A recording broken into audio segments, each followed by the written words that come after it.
హరి ఓం శ్రీ గురుభ్యో నమ. జన్మనిచ్చిన తల్లిదండ్రులకు శిరస పాదాభివందనాలు. దశమహావిద్యలు. అసలు ఈ దశమహావిద్యలు అంటే ఏమిటి? అసలు ఏంటి వీటి వల్ల ఉపయోగము? అసలు దశమహావిద్యలు ఎవరు చేయవచ్చు అని అంటే, దశమహావిద్యలు మహాశక్తి స్వరూపమైనటువంటి, పార్వతీదేవి స్వరూపమైనటువంటి, ఆదిపరాశక్తి స్వరూపమైనటువంటి అమ్మలగన్న అమ్మ ఆదిపరాశక్తి అమ్మవారి యొక్క అవతారములో ఈ 10 అవతారాల గురించి చెబుతారు. ఈ 10 అవతారాలు 10 రకాల స్వరూపాలుగా అమ్మలో ఉన్నటువంటి అతీతమైనటువంటి శక్తిని ప్రదర్శించడం కోసం సమస్త మానవాళికి కూడా ఉపయుక్తంగా ఉండేటువంటి విద్యలుగా, అందరి యొక్క జీవితాలు కూడా సన్మార్గంలో నడిపించడానికి అనుగుణంగా ఉండేటువంటి గుప్త విద్యల్లో ఈ దశమహావిద్యలు ఒకటి. ఈ దశమహావిద్యల్లో సాక్షాత్తు పార్వతీ స్వరూపమైనటువంటి అమ్మవారే ఒక్కొక్క అవతారంగా తన యొక్క శక్తిని, ఆ శక్తి మానవాళికి ఎలా ఉపయోగపడుతుంది, ఆ శక్తి మానవాళికి ఉపయోగపడే విధానంలో సమస్త మానవాళిని కూడా ఎంత ధర్మంగా ప్రయాణం చేయాలో తెలియచేసేటువంటి శక్తి ఈ దశమహావిద్యలు. అంటే ఈ సమస్త సృష్టిలోనూ కూడా ప్రతి సమస్యకు ఒక అద్భుతమైనటువంటి పరిష్కార మార్గాలు ఖచ్చితంగా ఉన్నాయి. వాటిలో ఈ దశమహావిద్యలు అత్యంత ప్రాముఖ్యత సంతరించుకున్నటువంటివి. కాబట్టి ఏ సమస్యకైనా పరిష్కార మార్గం ఖచ్చితంగా దశమహావిద్యలో ఉన్నటువంటి అమ్మవారి వల్ల, ఆ మహాశక్తి వల్ల ఖచ్చితంగా దక్కుతుంది. కాబట్టి ఈ దశమహావిద్యల్లో మనం తెలుసుకునేటువంటి ప్రప్రదమైనటువంటి అమ్మవారు మహంకాళీ స్వరూపిణి, శ్రీ కాళీదేవి అమ్మవారి యొక్క మొదటి రూపంగా చెబుతారు. ఇప్పుడు అమ్మవారి స్వరూపం ఎలా ఉంటుంది? అత్యంత భయంకరంగా ఉంటుంది.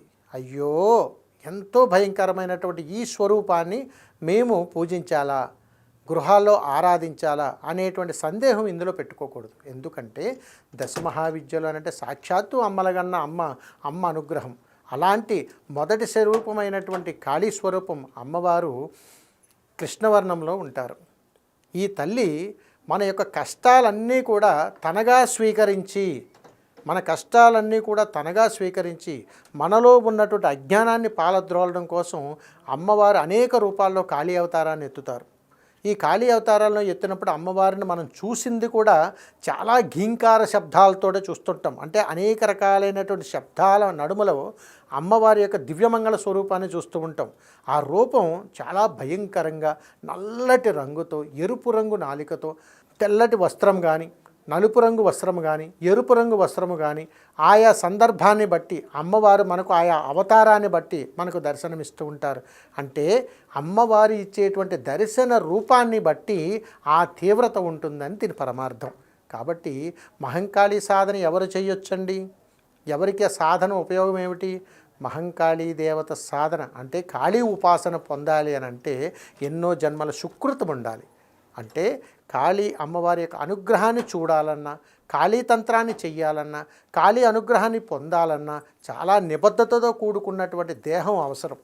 కాబట్టి తన యొక్క దేహాన్ని నివేదనగా సమర్పించగలిగేటువంటి సాధకుడకు అమ్మ వశమవుతూ ఉంటుంది. కాబట్టి అమ్మవారికి పెట్టేటువంటి ప్రతి నివేదనలోనూ కూడా దేహతర్పణ తప్పనిసరి. కాబట్టి కాళీ ఉపాసన పొందినటువంటి యొక్క సాధకుడి యొక్క తేజస్సు చాలా అద్భుతంగా ఉంటుంది. అందుకని ఏ కష్టాల్లో ఉన్న మహంకాళీ దేవతను ప్రార్థించండి, ఏ కష్టాల్లో ఉన్న కాళీమాతను స్మరించండి, ఏ కష్టాల్లో ఉన్న కాళికాదేవికి గుడికి వెళ్ళండి, ఏ కష్టాల్లో ఉన్న కాళీ అమ్మవారిని ప్రార్థించండి అనే చెబుతారు.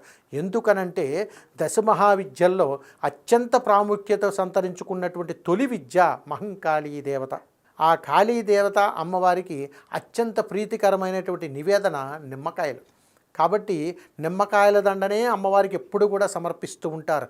ఆ తల్లిని చూస్తూ ఉంటే, ఆ తల్లి పాదపద్మముల దగ్గర నుంచి జడకూరుల వరకు కూడా తల్లిని ప్రతి అణువణువు చూసినప్పుడు మనలో కలిగేటువంటి అజ్ఞాన పొరలను తెంచి మనలో అద్భుతమైనటువంటి జ్ఞానాన్ని ఇస్తూ ఈ దేహం యొక్క విలువలు, జీవన విలువలు తెలియజేసేటువంటి ఒక అద్భుతమైనటువంటి రూపమే మహంకాళీ దేవత. అంతే తప్ప కాళీ స్వరూపాన్ని ఎప్పుడూ కూడా, ఎక్కడా కూడా ఏ సాధకుడు, ఏ ఉపాసనా పరులు కూడా తప్పుదారి పట్టించడానికి కానీ, కాళీ తంత్రాన్ని చెడుగా వాడటానికి కానీ, కాళీ ధర్మాన్ని అధర్మంగా ప్రయాణం చెయ్యటానికి కానీ పదాలు కూడా మనం ఎప్పుడు కూడా మాట్లాడకూడదు. ఎందుకంటే అన్నిట్లకంటే అత్యంత మంచి చేయగలిగేటువంటి స్వరూపం, మనల్ని అర్థం చేసుకొని మనలో ఉన్నటువంటి భావాలను దానికి తగ్గటువంటి పరిష్కార మార్గాన్ని ఇచ్చేటువంటి దేవత ఎవరైనా ఉన్నారు అంటే కాళీ స్వరూపమే. అలాంటి కాళికాదేవి యొక్క స్వరూపం దశ మహావిద్యలో మొదటి విద్యగా ఎందుకు చెప్పారు అనంటే, నేను అధర్మాన్ని పాలద్రోలతాను కాబట్టి నా యొక్క శక్తి స్వరూపాన్ని చూడండి, మీరు ధర్మంగా ఉండండి, ధర్మంగానే ఈ విద్యలన్నీ కూడా అవలంబించండి. ఈ విద్యలన్నీ మీరు చేయటం వల్ల నాలో ఉన్నటువంటి ఒక్కొక్క రూపాన్ని నేను పాలద్రోలుతూ నాలో ఉన్నటువంటి శక్తిని మీకు ప్రసరణ చేస్తూ సమస్త మానవాళికి కూడా నేను దిక్సూచిగా ఉంటూ మంచి జీవనశైలిని ప్రసాదిస్తాను అని చెప్పి అమ్మవారి దశమహావిద్యల్లో మొదటి విద్య అయినటువంటి కాళీదేవిగా అవతారం ఎత్తుతారు. ఈ సాధన చేయటానికి సాధకుడికి కావలసినటువంటి ధర్మం ఏమిటి అని మనం ఆలోచిస్తే, సాధకుడికి కావలసినటువంటి ధర్మం మొట్టమొదటిసారిగా కావాల్సింది ఏంటంటే ఆరాధన, అభీష్ట, సంకల్పము, నమ్మకము.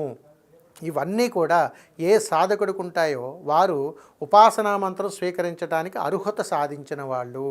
కాబట్టి స్థిరత్వమైనటువంటి ఆలోచన కలిగిన వాళ్ళు మాత్రమే కాళీ అమ్మవారి యొక్క సాధనను పొందాలి, ఆ మంత్రాన్ని స్వీకరించాలి. తద్వారా చేయగలిగేటువంటి సాధన ద్వారా శీఘ్రమే కష్టాల నుంచి గట్టెక్కించగలిగేటువంటి దేవత కాళీ అమ్మవారు.